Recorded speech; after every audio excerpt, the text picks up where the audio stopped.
probably heard that German Shepherds are smart, loyal, and protective. But here's the thing. Every dog owner says that about their breed. What actually makes the German Shepherd different isn't a personality trait you can sum up in an adjective. It's a collection of biological, behavioral, and psychological characteristics that don't show up in other breeds the same way, sometimes not at all. This video isn't a list of compliments. It's a breakdown of what the science and the real-world experience of owning this breed actually reveals. The things that will surprise you, the things that will explain behaviors you've been misreading, and the things that matter if you want to raise one well. By the end of this, you'll understand your German Shepherd, or the one you're thinking of getting, in a way that most owners never do. These aren't surface-level observations. These are the traits that separate this breed from every other dog you've ever met. Number 1. They don't just learn commands, they learn patterns. Most dogs learn commands through repetition and reward. You say sit, they get a treat. That's operant conditioning, and it works across species. But German Shepherds do something additional. They start learning the sequence around the command, what you did before you gave it, what room you were in, what tone your voice carried. Researchers studying working dog cognition have documented this as contextual pattern recognition, and it runs unusually deep in this breed. That's why your German Shepherd sometimes seems to know what you're about to ask before you ask it. It's not mind reading. It's an animal that has been mapping your behavior and drawing forward predictions. What this means, practically, is that a German Shepherd trained with inconsistency doesn't just fail to learn, it learns the wrong pattern. Precision in training isn't optional with this breed. It's the only thing that actually works. Number 2, their secondary socialization window is longer and more consequential. The socialization window, the period when a puppy is most open to forming impressions of the world, generally closes between 12 and 16 weeks in most breeds. In German Shepherds, behavioral research suggests this window extends meaningfully into the 5th and 6th month, and the impressions formed during that extended period are remarkably durable. What this means for you is that the risks of under-socialization are both higher and longer lasting with this breed than with most others. A German Shepherd that didn't encounter enough variety, enough sounds, strangers, surfaces, animals, vehicles, before 6 months will carry that gap into adulthood in the form of reactivity, avoidance, or skewed threat assessment. The flip side is equally true. The Shepherd that was well socialized through that window tends to carry an unusual groundedness into adult life. That famous steady temperament you see in well-bred working lines isn't just genetics, it's what a longer socialization window, used well, actually produces. Number 3, they have a partner drive that other breeds simply don't share. Most dogs bond to their owners in a way that centers on safety and resource access. You are the source of food, warmth, and protection, and the dog attaches accordingly. German Shepherds bond differently. What's observed in both working line research and companion settings is something more accurately described as cooperative drive, an orientation toward working with a human rather than simply toward one. Your Shepherd doesn't just want to be near you, it wants to be useful to you. This is why a German Shepherd without a job, task, or structured role in the household doesn't just get bored, it gets dysregulated. Boredom in a Labrador produces a chewed shoe. Boredom in a German Shepherd produces anxiety loops, compulsive behaviors, and in some cases, redirected aggression. The need to function in partnership is baked into this breed at a level that other dogs don't have. Meeting that need isn't a bonus, it's maintenance. Number 4, they carry stress differently than other breeds. High-drive breeds often externalize stress. They bark, spin, pace, or destroy things. German Shepherds, depending on the individual and the line, frequently internalize it, especially in dogs that have been heavily trained to suppress reactive output. What you see in a stressed Shepherd isn't always obvious. It shows up as hypervigilance, a rigid body posture that doesn't relax even in safe environments, digestive upset, German Shepherds are notably prone to stress-related GI issues, or a kind of flat affect where the dog is present but not engaged. If your Shepherd is eating grass obsessively, has recurring loose stools without a dietary explanation, or seems off without a clear medical cause, stress should be high on your list of suspects. Managing a German Shepherd's stress load is part of owning one. That means structured routines, adequate physical outlet, and cognitive engagement, not as enrichment bonuses, but as welfare necessities. Number 5. Their threat assessment is genuinely sophisticated. German Shepherds were specifically developed for work that required not just guarding, but discernment, the ability to distinguish between a genuine threat and a normal human behaving normally. This is why a well-bred, well-socialized German Shepherd is not randomly aggressive. It is watching, it is assessing posture, eye contact, movement pattern, approach angle, and consistency of behavior. When something doesn't match, when a human's body language contradicts what they're doing, or when someone enters space in a way that reads as purposeful and concealed, the dog registers it. This isn't trained in, it's a heritable cognitive trait that's been selected for across generations of working line breeding. The practical implication is that your Shepherd is going to notice things your other dogs won't. Delivery drivers who walk confidently get ignored. The one who hesitates at the gate and keeps looking back at the road gets flagged. Pay attention when your Shepherd pays attention. Number 6. They have a juvenile period that lasts nearly 3 years. Most medium to large breeds reach behavioral maturity somewhere between 1 and 2 years of age. German Shepherds don't typically reach full behavioral and neurological maturity until around 2.5 to 3 years of age. What this means is that you'll be managing an animal with adult energy, adult size, and adult physical capability, while it still has the impulse control, frustration tolerance, and emotional regulation of a much younger dog. Owners who don't know this often mistake the 18-month Shepherd, jumping, mouthing, testing every boundary, as a training failure. It isn't. It's a breed in the middle of a normal developmental arc that just runs longer than most. The second year is actually the hardest. The dog is large, confident, and pushing limits. Stay consistent, stay structured, and understand that the calm, reliable animal you're building toward is coming. It just needs another year. Number 7. They blow their coat twice a year, and it's a biological event, not a grooming failure. German Shepherds have a dense double coat, a dense insulating undercoat beneath a tougher outer layer of guard hairs. Twice a year, typically in spring and fall, the undercoat releases almost entirely. This is called blowing the coat, and it is not a sign that something is wrong. It is not a sign that you need a different brush.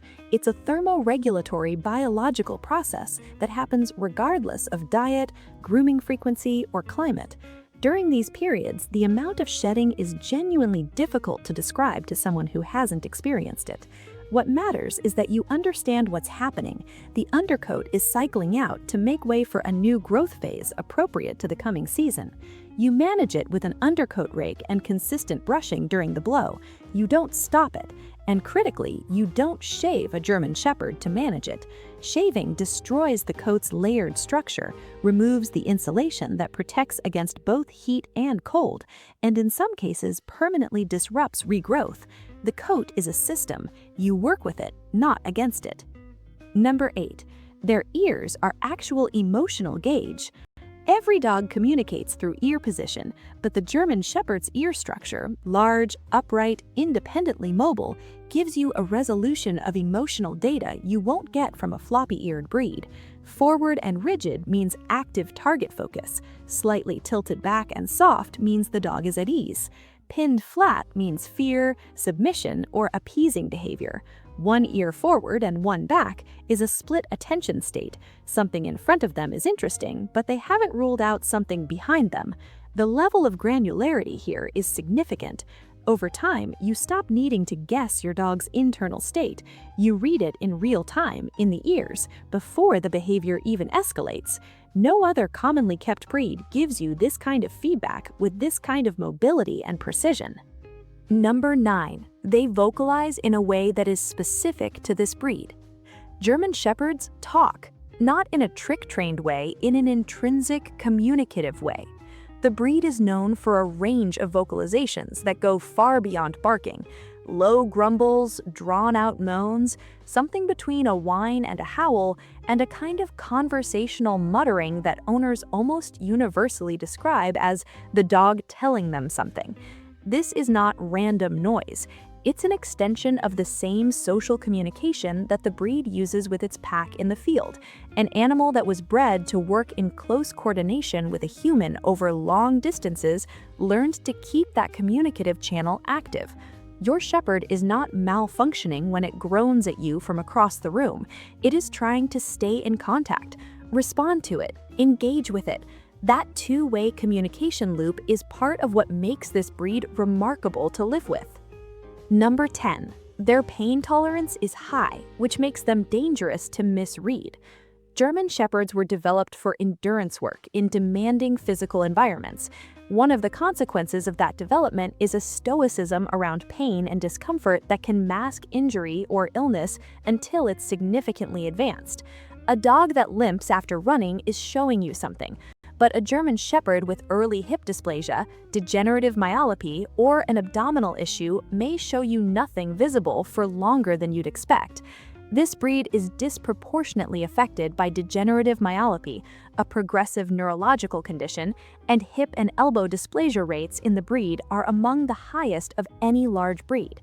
Annual veterinary checks aren't optional for a German Shepherd, and learning to read subtle behavioral changes, a slight reluctance to jump, a different way of rising from rest, a change in gait that you feel rather than see, is a skill worth developing. The dog will not always tell you when something is wrong. Number 11. They have a belly crawl greeting that is breed-specific. If you've spent time around German Shepherds, you've probably seen it. A dog that, upon greeting someone it loves or is excited to see, drops into a low, belly almost on the ground posture and crawls forward, sometimes wriggling, tail sweeping hard. This is not submission in the fearful sense.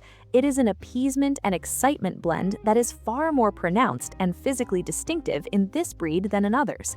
It's thought to be rooted in the breed's pack communication history, a high-drive animal that learned to modulate its intensity around humans by signaling non-threat in an exaggerated way. When your shepherd crawls towards you, it is essentially saying, "I am very excited, I am completely safe, and I want to close this distance." It is one of the most endearing and most shepherd-specific behaviors you'll observe, and once you've seen it, you understand something about this breed that no breed standard can quite capture. Number 12. Their loyalty is not passive, it's active and directional. When people say their dog is loyal, they usually mean the dog prefers to be near them. German Shepherd loyalty is different in kind. It involves orientation. The dog actively tracks where you are in a space, adjusts its own position relative to yours, and in many cases, positions itself physically between you and whatever it has assessed as a variable. It also involves a willingness to override its own instinct in deference to your direction, which is not something every breed will do. A well-bonded German Shepherd will stop a behavior it wants to engage in because you've communicated that you want it stopped, not out of fear, but out of something closer to genuine regard for your judgment. That kind of responsiveness is what working dogs are built for, and it's why when a German Shepherd is raised well, owners consistently describe the relationship as less like owning a dog and more like living with a partner. Number 13. They read human emotion more accurately than most breeds. Research into human-dog emotional attunement, specifically studies measuring cortisol mirroring, behavioral synchronization, and response to human facial expressions, consistently places German Shepherds and other working breeds at the high end of emotional sensitivity. Your shepherd is not just aware that you're upset, it is picking up micro-signals, the tension in your posture, the change in your breathing, the way you move through a room when something is wrong, and it is adjusting its own behavior accordingly. This is why German Shepherds are so effective in psychiatric service roles. It's also why owning one while managing chronic stress is something to take seriously. A high-sensitivity dog that lives in an anxious household will absorb that ambient state. You and your German Shepherd regulate each other. That goes both ways. Number 14. They were never meant to be purely companion animals, and they know it. The German Shepherd was developed in the late 1800s by Captain Max von Stephanitz with a single explicit goal: to produce the ideal working dog. Not the most beautiful dog, not the most affectionate dog, the most capable, most versatile, most functionally excellent working dog that could be bred. Everything about the modern German Shepherd, the drive, the intelligence, the sensitivity, the physical endurance, the problem-solving ability, is a byproduct of that original purpose. When you bring a German Shepherd into a household and give it nothing to do, you are not keeping a dog. You are keeping a working animal in a context that provides no work. The dog doesn't forget what it was built for just because it lives in a suburb. It carries that architecture in its nervous system. The owners who get the most from this breed are the ones who acknowledge that reality and build a life that meets it. Structured training, purposeful exercise, mental engagement, real responsibility. Do that, and the German Shepherd is without argument one of the most extraordinary animals you can share your life with. If any of these caught you off guard, that's actually the point. The German Shepherd is one of the most misunderstood breeds in the world, not because it's complicated, but because most of what's said about it stays at the surface. Now you know what's underneath. If you found this useful, subscribe. We cover specific breeds like this regularly, going past the generic advice and into what owners actually need to understand. Drop a comment with the behavior from this list that you've seen most clearly in your own dog. And if you know someone who's thinking about getting a German Shepherd, send them this video first. It might be the most useful thing they watch before they make that decision.